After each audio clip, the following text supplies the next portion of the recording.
Christophe Callen. Je vais vous présenter dans cette petite vidéo l'intérêt de transformer une plage en tableau. Ça permettra déjà d'une part de bien fixer le vocabulaire, qu'est-ce qu'une plage dans Excel et qu'est-ce qu'un tableau, puisque dans Excel on a cette petite particularité. On a souvent l'impression d'avoir créé un tableau, mais en fait non. Dans le langage d'Excel, c'est pas forcément un tableau, c'est peut-être tout simplement une plage. Donc on va voir un petit peu l'intérêt. Je vais aller donc sur cette feuille de calcul. Vous pouvez voir ici à l'écran donc ce qui pourrait correspondre à un tableau.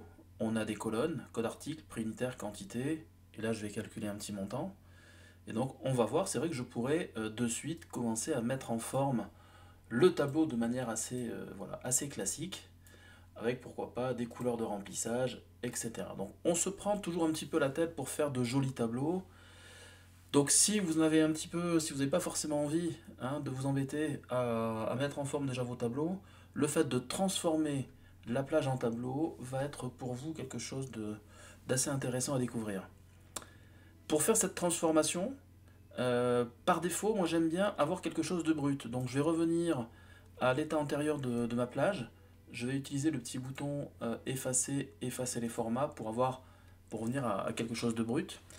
Je profite que ma sélection soit faite pour aller dans le petit bouton mettre sous forme de tableau. On peut voir la petite info bulle, effectue une conversion rapide d'une plage de cellules en un tableau à l'aide de son propre style. Tout simplement parce qu'en cliquant sur ce bouton, je vais tout simplement choisir un format de tableau. Donc je vais rester sur un format vert. Je vais vérifier quelques informations, donc où se trouvent les données du tableau. Là, on peut voir que les données ont bien été prises en compte. Et on a une option qui est cochée par défaut. Cette option, c'est mon tableau comporte des en-têtes. Il faut bien vérifier. Là, il se trouve que mon tableau comporte réellement des en-têtes, donc il faut que ce soit coché. C'est pas tout le temps le cas. Excel arrive à déterminer que mon tableau comporte des en-têtes parce que tout simplement la première ligne c'est que du texte et qu'à l'intérieur j'ai quelques valeurs numériques. Mais si jamais j'avais construit le tableau avec que du texte par exemple, il est tout à fait probable que cette option soit décochée. Donc si c'est le cas, si vous avez réellement des en-têtes, vérifiez bien que l'option soit cochée. J'ai plus qu'à valider par OK. Donc jusque là, rien de transcendant. On a tout simplement transformé la plage en tableau, on a cette couleur verte. Le gros avantage maintenant, c'est que je peux rapidement modifier le format. Je suis à l'intérieur de mon tableau, j'ai un onglet création de tableau qui est disponible. Cet onglet est disponible que lorsque vous êtes dans le tableau. Si je suis à l'extérieur, l'onglet a disparu. Donc si je dois faire une simple modification, je dois d'abord cliquer dans le tableau.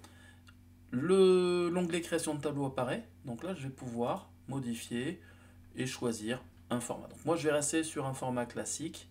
J'avais choisi du vert tout à l'heure, je vais rester sur le vert. J'ai un certain nombre d'options de mise en forme. Donc là j'ai ligne à bande qui est cochée. Si je décoche, vous pouvez voir que les lignes disparaissent. Moi je vais aussi cocher colonne à bande. Comme ça me permet d'avoir les séparateurs de colonnes. En règle générale, quand je crée des tableaux, surtout une fois qu'ils sont finalisés, j'aime bien dans l'onglet affichage décocher l'option quadrillage, ce qui me permet d'avoir quelque chose d'un petit peu plus propre. Donc maintenant, à moi de mettre en place les différentes formules.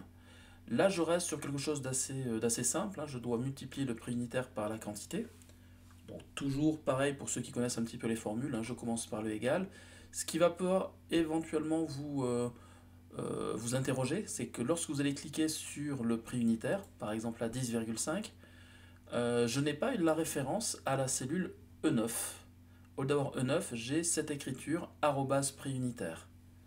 Je vais faire un petit multiplié par la valeur 10, par la quantité, et là c'est pareil, je n'ai pas l'information, je ne fais pas de référence à F9, on a quantité.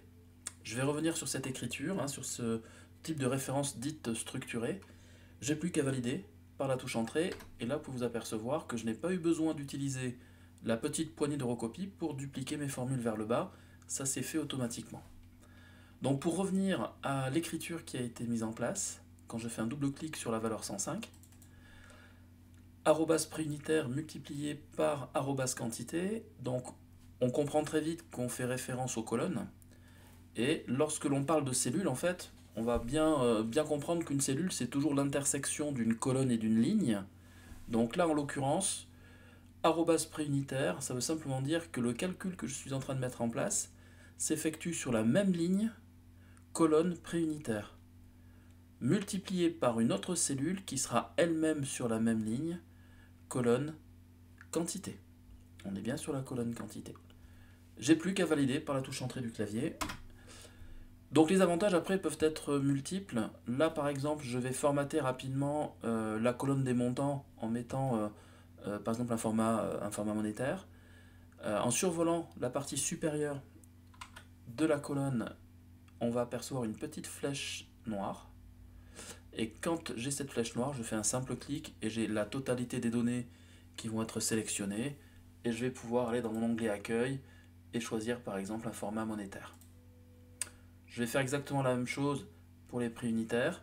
Donc je remets un petit zoom, on a la petite flèche noire, un clic, et je peux aller donc dans le format ici monétaire. À partir de là, ce qui est intéressant, quand vous avez créé, on est bien sur un tableau. Premier avantage, donc on a pu voir la mise en forme. Le deuxième avantage maintenant, ça va être si je souhaite déployer mon tableau, si je souhaite rajouter un sixième article par exemple, je vais me positionner sur la cellule référence article 5 par exemple. Et l'une des touches qu'on n'utilise pas souvent, c'est la touche tabulation du clavier. La touche tabulation valide votre saisie et sélectionne automatiquement la cellule immédiatement à droite. Donc là, je peux aller sur 3,10 €, 32, 99, 20 €. Et si je continue à faire ma tabulation, en fait, ça reprend non seulement le format des lignes précédentes, et en plus le calcul, forcément aussi, c'est dupliqué. Donc là, pareil, je peux saisir ma nouvelle référence. Donc c'est l'article 6. Je vais pouvoir saisir un prix unitaire. Là aussi, la mise en forme est faite, hein, on est à 3,50 €. Donc là, j'ai 10 articles 6 et je peux appuyer sur la touche tabulation du clavier et je peux aller valider comme ça le contenu, le calcul se met en place. Le calcul se met en place donc directement dans le tableau, mais aussi éventuellement à l'extérieur. Si par exemple ici je souhaite faire, j'aimerais avoir le montant total. Le montant total dans la cellule juste à côté. On va utiliser la fonction somme. Habituellement, donc là ici on a la cellule qui commence, enfin la colonne montant qui commence en G9 et qui se termine en G14. Donc une écriture sur une plage, on aurait égale somme, parenthèse ouverte, entre G9 et G14. Et bien là vous allez pouvoir réaliser que je vais avoir une écriture un petit peu différente. Égale somme, ça bouge pas, parenthèse ouverte. Et le principe de la flèche noire, hein, toujours pareil. Hein, la flèche noire pour sélectionner mes données. Et là on a une écriture un petit peu nouvelle. Tableau 1, colonne montant. Je peux fermer la parenthèse, valider par la touche entrée. Il faut savoir que quand on a transformé la plage en tableau, eh bien, le tableau en lui-même, ici, possède un nom, tableau 1. Je vais pouvoir éventuellement modifier le nom, si c'est un tableau qui me permet de gérer mes stocks, par exemple. Voilà, je l'appelle stock, je valide par la touche entrée du clavier. On peut voir que maintenant, l'écriture du montant, ici, la fonction, quand je vais faire un double clic dessus, on a bien stock et colonne montant. C'est extrêmement souple, je peux remodifier le nom si nécessaire, tout comme je peux remodifier le nom des colonnes, hein, si c'est montant, je souhaite que ce soit des montants hors taxe, je valide par la touche entrée, et bien vous aurez aussi le montant hors taxe qui s'est bien mis à jour dans la fonction. Donc le gros intérêt après, bien encore une fois, hein, si je continue à développer mon tableau, je vais utiliser la poignée de recopie ici pour aller un petit peu plus vite dans la création de la référence de l'article. Je vais mettre un montant à 7,25 €. J'en ai 14. Donc là, on passe à 101 et vous avez pu observer que le montant s'est lui aussi mis à jour, puisque dans l'écriture, en fait, on fait bien la somme du tableau qu'on appelle stock, colonne montant hors taxe, et le fait d'avoir développé le tableau, eh bien, j'ai aussi développé la fonction. Donc voilà, hein, c'était pour vous montrer un petit peu l'intérêt de transformer une plage en tableau. Bah, c'est juste une pratique qui va devenir courante et qui devient essentielle, surtout si dans votre progression d'Excel, vous avez besoin de créer des tableaux croisés. Ça devient pour moi un travail incontournable sur la majeure partie de mes tableaux. Je les transforme. Voici la fin de cette petite vidéo. Je vous souhaite une bonne journée. Je vous dis à bientôt pour de nouvelles vidéos.